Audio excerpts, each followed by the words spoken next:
Good morning, Sarvada Namaskar, my dear. In today's class, in today's video, I'm going to teach the student of standard 10th from the book of First Flight, poetry section, poetry number 6. आज के इस class में आप लोग पढ़ेंगे आपके syllabus से poetry number 6 that is Amanda. Title की बात करेंगे सबसे पहले। टाइटल की बात करेंगे my dear, this is Amanda. It means it is a name of a girl. It is a name of a girl.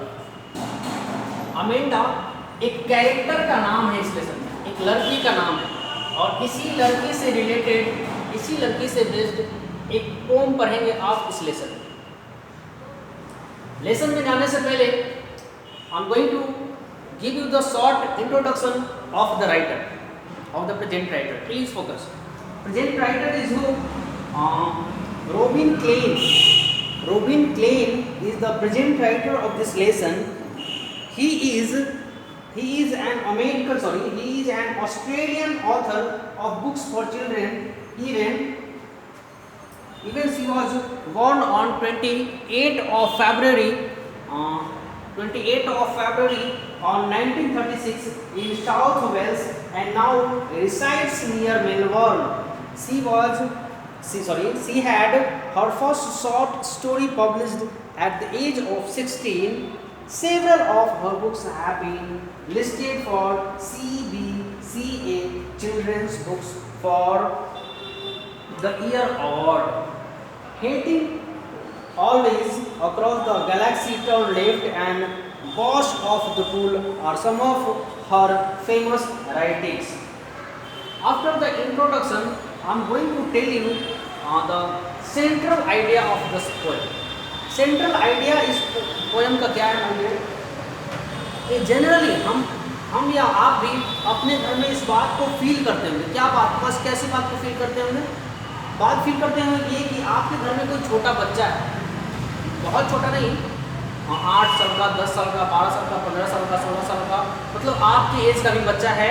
और उस बच्चे को जब उसके बड़े के द्वारा, उसके पेरेंट्स के द्वारा, उसके माता पिता के द्वारा, उसके टीचर्स के द्वारा जब उसको इंस्ट्रक्शन दी जाती है तो वो इंस्ट्रक्शन उसे बहुत बुरा लगता है। वो नहीं चाहता है कि मुझे कोई इंस्ट्रक्ट करे। उसका अपनी एक दुनिया होती है और उसी अपनी दुनिया में वो खुश रहना चाहता है। वो चाहता ही नहीं कि कोई उसकी दुनिया में इंटरप्ट करे। वो जैसा चाहे जैसा करे, उसको कोई रोकने टोकने वाला नहीं है। ऐसा हर एक बच्चा का ख्वाब होता है और हर एक बच्चा यही चाहता है। लेकिन जब वो बच्चा कुछ गलत करता है तब उसको उसके माता पिता के द्वारा टोका जाता है, रोका जाता है, उसके टीचर्स के द्वारा भी रोका टोका जाता है। और यही बात इस लेसन में अमेंडा के साथ होने वाला है, जो इसको पसंद नहीं। बात समझ गए? अब यहाँ आप देख रहे हैं, यहाँ जो लिखा हुआ है, every child feels that she and he is controlled and instructed not to do one thing or another. ये जो है बताया जा रहा है कि हर एक बच्चा ये नहीं चाहता कि उसको किसी बात के लिए इंस्ट्रक्ट किया जाए और किसी काम को करने से रोका जाए। You too may feel that your freedom is curtailed. कहा जा रहा है कि जब बच्चे को इस तरह का इंस्ट्रक्शन दिया जाता है तो उसको ये फीलिंग आने लगती है कि उसकी फ्रीडम कहीं ना कहीं गुम होती जा रही है, उसकी स्वतंत्रता को रोकी जा रही है, उसको अपने मन मुताबिक उसको काम नहीं किया जाता, करने नहीं दिया जाता। And out of some of the things you want to do but your parents elder do not allow you. अब आप कहते हैं कि आपके अनुसार कुछ ऐसा काम करने जाते हैं जो आपका दिल चाहता है, लेकिन आपके पेरेंट्स, आपके टीचर, आपके एल्डर उस काम के लिए आपको अलाउ नहीं करते हैं और तब फिर आपको लगता है कि आपका फ्रीडम कहीं ना कहीं लॉस हो रहा है। To read the poem aloud form pair each reading alternate stanza you are in the surprise. कह रहे हैं कि हर एक स्टैंजा को बारी बारी से पढ़ें और पढ़ने के बाद there is a surprise that are waiting for you. बात समझ गए?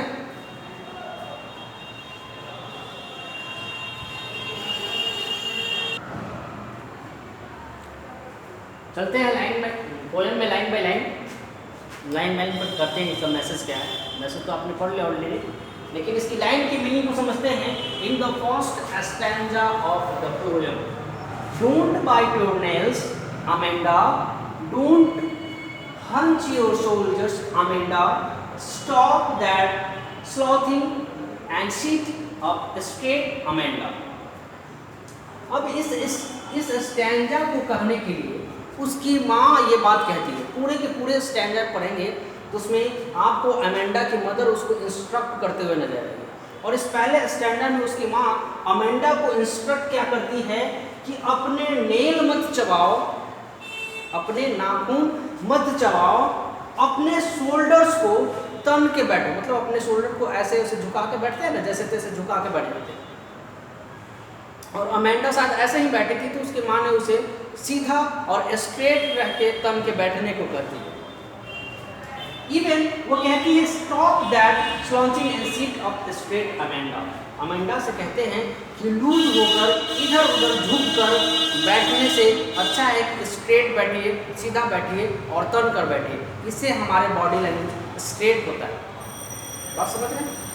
ये उसकी माँ ने इस फर्स्ट स्टैंडर्ड में अमेंडा को बताया, मना किया वैसा नहीं करने के लिए। लेकिन इस अमेंडा नाम को लड़की को क्या करता है, इस बात से हेजिटेशन होती है और उसके अंदर ये फीलिंग आ जाती है कि उसकी फ्रीडम को लूटा जा रहा है, उसकी फ्रीडम को रोका जा रहा है कि ये मत करो, वो मत करो, वो मत करो, वो मत करो, राइट। अब इस सेकेंड स्टैंजा में पढ़ेंगे, there is a languid emerald sea where the sole inhabited me, a mermaid dripping blissfully, blissfully. इस स्टैंजा में हम पढ़ेंगे,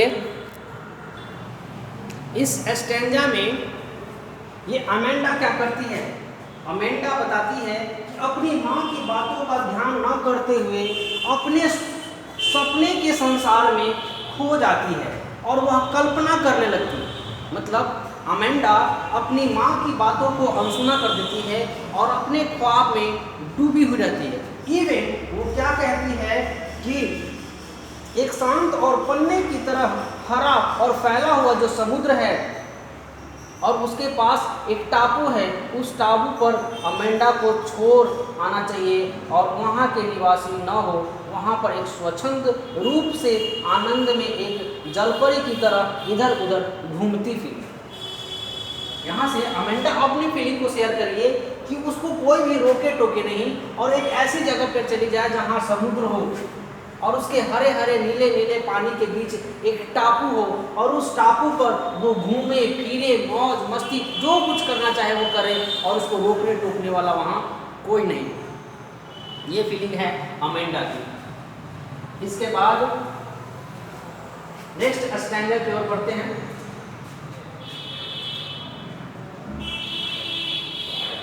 नेक्स्ट स्टैंडर्ड में लिखा है, did you finish your homework, Amanda फिर से उसकी अब माँ क्वेश्चन कर रही है, क्या कर रही है कि did you finish your homework, Amanda, did you tidy your room, Amanda, I thought I told you to clean your shoes, Amanda. अब इस स्टैंडा में फिर से अमेंडा की माँ उससे क्वेश्चन करती है कि क्या तुमने अपना होमवर्क फिनिश कर लिया, क्या तुमने अपना रूम साफ कर लिया, क्या तुमने अपना शूज क्लीन कर लिया, अमेंडा।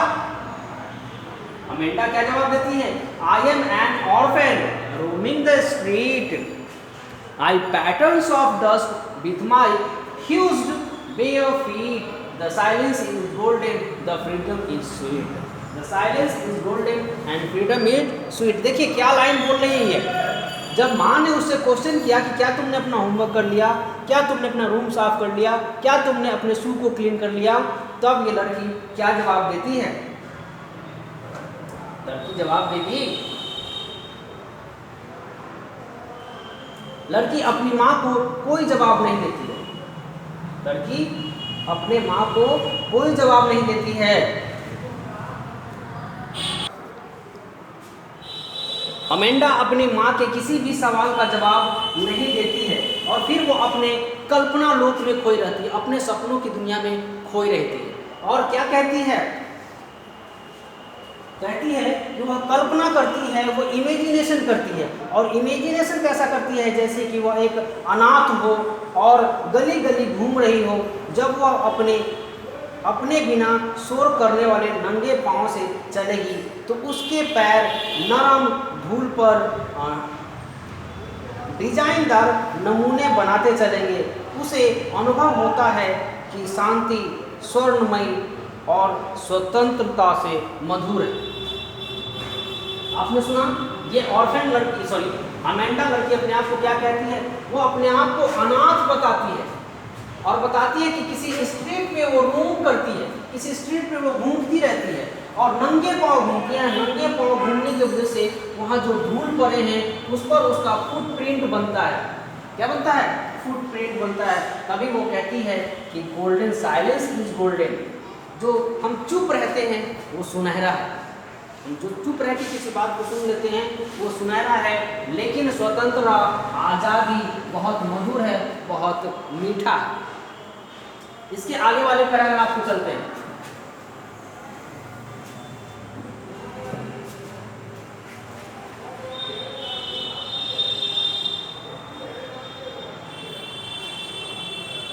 यहाँ आप देखेंगे, don't eat that chocolate Amanda, remember your acne Amanda, will you please look at me when I am speaking to you Amanda.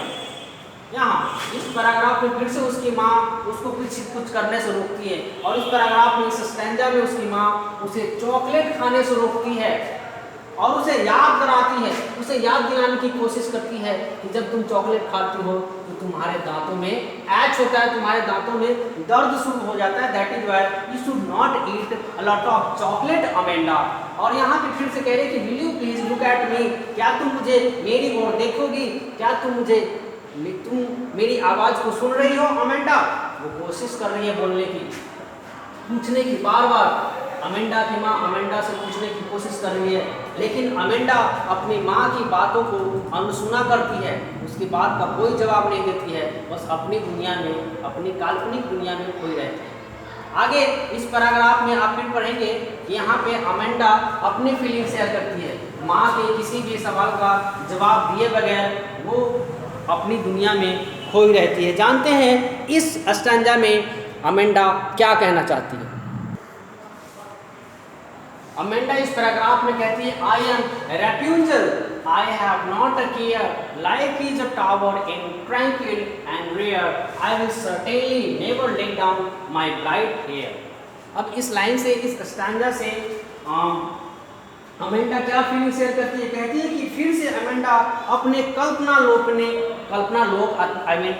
स्वप्न लोक में चली जाती है और वहीं अपनी कल्पना को बुनती रहती है, अपनी कल्पना को बताती रहती है। क्या कल्पना बताती है वो? अपनी कल्पना में वो कहती है कि वह ऐसी कल्पना करती है कि वह रपुंजल है। रपुंजल एक आपका फ्लावर होता है रपुंजल, जिसे वो समझती है, अपने आप को समझती है कि वो एक रपुंजल है और उसी की तरह वह किसी की भी परवाह नहीं करती। वह रपुंजल की तरह एक मीनार में शांत और दुर्लभ वस्तु की तरह रहना चाहती है। वह यह प्रतिज्ञा करती है कि वह कभी भी अपने चमकीले बालों की शान को नहीं खोएगी। लेकिन यहाँ जो रपुंजल है ये एक फ्लावर नहीं है। आपने एक कहानी सुनी होगी जिसमें एक लंबे से टावर पर एक बीच के द्वारा, एक डायन के द्वारा खूबसूरत शायद राजकुमारी को रखा जाता है, क्योंकि उसके बड़े बड़े लंबे लंबे बाल होते हैं, उसमें रखते हैं और इसमें कोई नहीं रहता, केवल उस राजकुमारी को रखा जाता है और वो डायन इसको यहाँ से छोड़कर चली जाती है। और ये जो खिड़की है ये बहुत ऊंचा होता है, इस ऊंचाई से उतरने का कोई साधन नहीं होता है। तब वो अपने लंबे बालों का चोटी करके उसी चोटी के सहारे इस चोटी को बाहर लटकाती है, अपने बाल की चोटी को बाहर लटकाती है। और किसी दिन कोई राजकुमार आता है और जब उस लंबे चोटी को वहाँ पर देखता है तब वो सोचने लगता है कि कौन है, किसकी है, और वो राजकुमार इस लड़की को मदद करके निकालता है। इसी का नाम होता है रपुंजल। और रपुंजल से अपने आप को अमेंडा कंपेयर करती है और कहती है कि उसके पास भी क्या है, चमकीले बाल है और उसी चमकीले बाल की शान को वो नहीं खोना चाहती है। आगे के स्टैंडर्ड में यहाँ पे आप देख पा रहे हैं, फिर से उसकी माँ इंस्ट्रक्शन दे रही है, stop that sulking at once Amanda, you are always so moody Amanda, anyone would think that I nagged at you Amanda. अब इसमें फिर से उसकी माँ अमेंडा की माँ अमेंडा को इंस्ट्रक्शन दे रही है। क्या इंस्ट्रक्शन देती है? फिर से अमेंडा की माँ उससे कहती है कि वह उदास दिखाई देना तुरंत बंद कर दे, है ना, स्टॉप सल्किंग, उदास दिखाई देना तुरंत बंद कर दे, क्योंकि इससे उसकी उदासी देखी नहीं जाती। किससे? माँ को अमेंडा की उदासी नहीं देखी जाती, इसलिए माँ कहती है कि अपनी उदासी को तुरंत बंद कर दो। माँ कहती है कि सदैव हमेशा अमेंडा अपनी मूड में होती है, एक अस्थिर स्वभाव में रहती है, और ऐसे उदास चेहरा देखकर कोई भी उसकी माँ पर यह आरोप लगा सकता है कि वह हमेशा ही अमेंडा को तंग किया करती है। बात समझ रहे हैं? अमेंडा की माँ वो उदास है, इसलिए उदास होने से भी मना करती है। कहती कि अगर कोई देख लेगा तुम्हें उदास होता हुआ तो लोग क्या समझेंगे? लोग समझेंगे मैं तुम्हें अच्छे से ट्रीट नहीं करती, तुम्हारे साथ अच्छा बिहेव नहीं करती, लोग ऐसा फीलिंग करेंगे। अब इसके आगे वाले पैराग्राफ को पढ़ते हैं।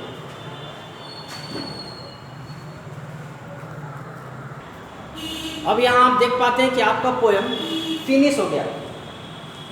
मैं तो सोचा था कि इसके आगे भी स्टैंजा होगा, लेकिन ये पोएम फिनिश हो चुका है। मुझे उम्मीद है कि आपको इसकी थीम, सेंट्रल आइडिया और पोएम की फीलिंग्स अच्छे से समझ में आई, राइट। मैंने पहले भी और बताया कि ऐसे बच्चे हमारे फैमिली में आज भी आने वाले समय में होगा जो अपनी स्वतंत्रता को खोना नहीं चाहते। वो नहीं चाहते हैं कि वो जो काम करे उसमें कोई दखल अंदाजी करे, कोई उसे रोके टोके। और यही बात अमेंडा के साथ होता है, जो उसे पसंद नहीं होती है, और इसीलिए वो अपनी माँ की किसी भी सवाल का जवाब नहीं देती, अपनी ही दुनिया में खोई रहती है। इसके बाद वाले क्लास में आपको इससे रिलेटेड क्वेश्चन आंसर दिया जाएगा, फिर कॉपी करेंगे, याद करेंगे। फिर मिलेंगे अगले क्लास में, अगले वीडियो में। Good bye, see you in the next class.